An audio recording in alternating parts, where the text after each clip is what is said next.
Well, I started this and it went about eight or 9 seconds, and it got dropped. So we're going to try one more time. So first of all, I want to tell you, I'm real excited about this thing. As it turns out, the first 5 of these tapes that we did about rape were meant to help women and men, of course, who'd been raped, molested by other people, and to deal with their headset, to deal with the anguish, etc., that's been caused because that happened to you. And yesterday we shifted.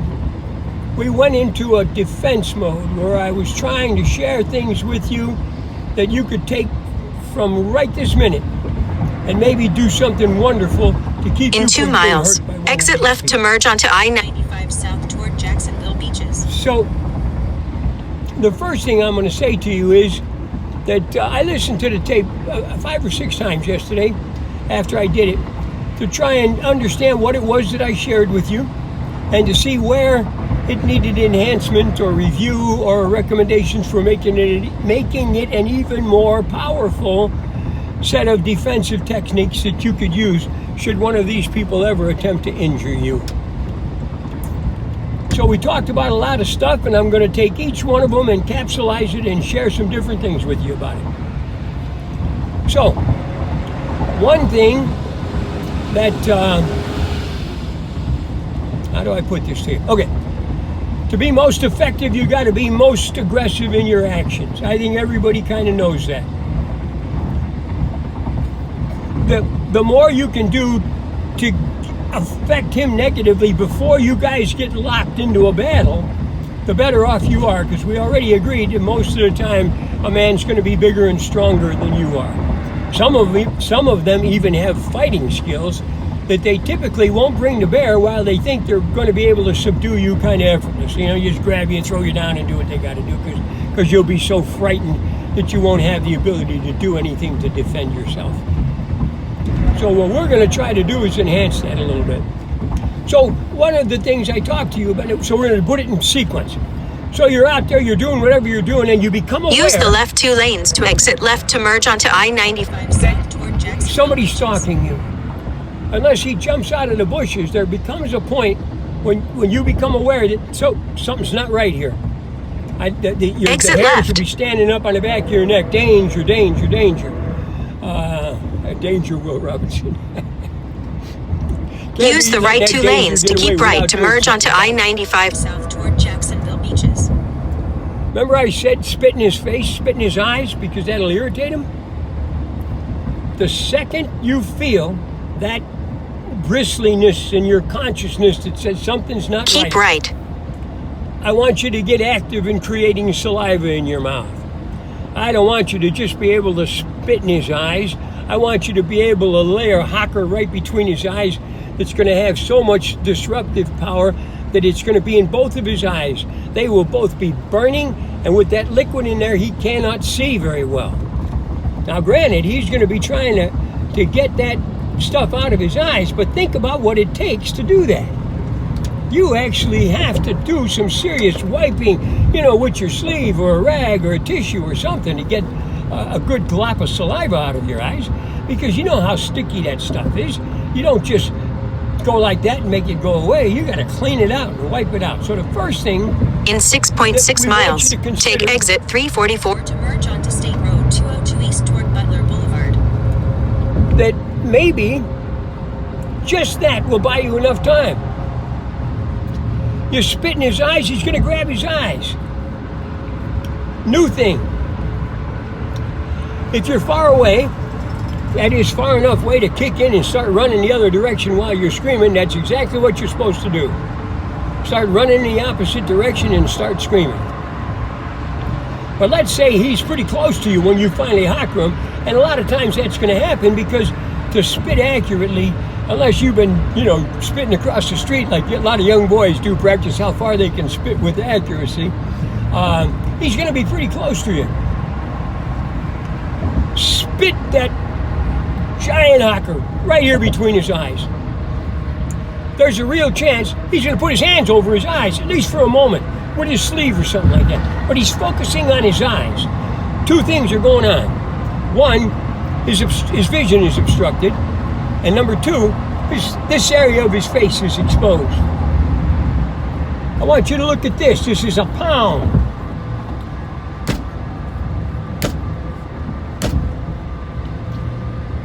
If you hit with your palm, while it may not be the most effective punch if you're trying to break bones, if you hit him right here, palm under the nose with force, that is genuinely going to hurt him a lot. You might even break stuff.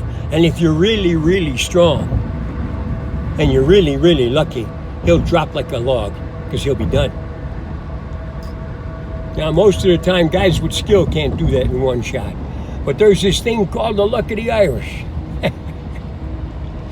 Oh, God, I'm a loon, aren't I? It doesn't take a lot of force to make that a powerful blow because we're talking about a really sensitive area.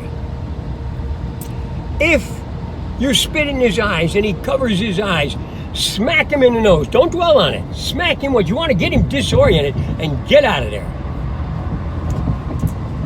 So let's say that we've done that and it hasn't worked. Or maybe you don't have because you're under so much pressure, you can't make any saliva. The next thing we talked about was headbutting him. So I was thinking about headbutts. You know, what's the difference between a headbutt on a regular basis or a truly devastating headbutt? And one of those things, of course, is iterations. How many times were you able to butt him? If you butt him in the head, you come into him, you're pushing into him, you headbutt him, he's going to be backing up. He's trying to mitigate that to prevent you from being able to further headbutt him. So I'm going to. I thought about this a lot, guys. Before I'm going to make this change. I want you to jump on him. In other words, leap at him, so that you're going to be above his head. You're going to put your legs around him and lock him and squeeze with all of your might. Just squeeze. You're going to make him hard to breathe.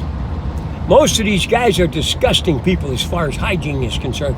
I don't know what it is with young guys that just somehow never got the word that if you don't wash your hair, it just looks like shit. It's stringy and scraggly ass and you look unclean. Even if you're not unclean, the rest of your body, you just look unclean. And a lot of these guys who are violators of women are going to be either clean-shaven, kind of like I am, or they're going to have all kinds of hair. Let's root for all kinds of hair. When you leap up on him, now you're close. You're here. Stick your fingers in his hair, curl them, and turn like this. It's going to be pulling that hair and push his head back and butt him in the nose as many times as you can do it before he shakes you. Bam, bam, bam! I promise you, you're ruining his day already. You're ruining his day already. And, again, dismount, get out of there. These blows are things that you normally wouldn't teach a young martial arts student until they became really developed. I'm sure there's some masters that don't even teach it because they're fatal blows. You know, in 2 miles, take exit 344 to merge onto State Road 202 East toward Butler Boulevard. If you look at what most martial arts studios are, they're not teaching hardcore warriors. They're teaching the kids in the neighborhood some good physical exercise stuff, some stuff that's going to help them with coordination, give them a little self-defense. But they're not teaching you to kill anybody or to maim anybody because the local communities would be all over the case. Well, I don't come from that. Not that I didn't play at a couple of dojos in the neighborhood in different journeys in my life. But my training comes from being a street fighter until I got old enough to be a warrior. And that's kind of a progression. Young kids, all you gang guys, you're street fighters, stop that shit. If you want to be a warrior, join the military.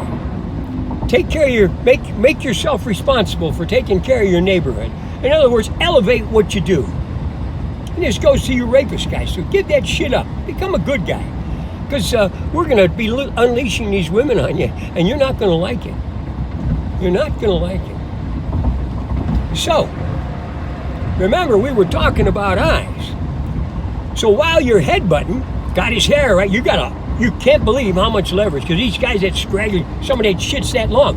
You wrap your fingers up in it. He's not going to shake you real easy. Even if he's thrashing, you still got him by the head. You're Use the right 2 lanes to take exit 344 to merge onto State Road 202 East toward Butler Boulevard. If you don't think that's going to mess him up, I promise you, you're in for a treat. This piece of shit will be on the floor withering.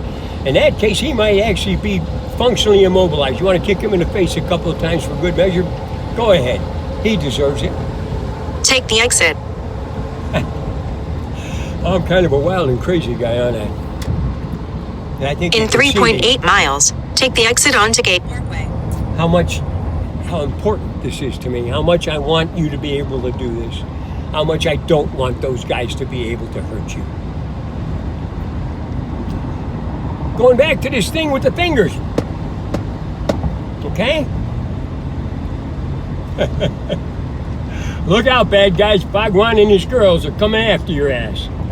Remember I told you about making yourself strong, working with the steering wheel? You know, push in, push out, all of that other stuff. And that's well and good. But now we're going to teach you a specific exercise aimed at enhancing your ability to do damage when you stick your fingers 3 inches into his head.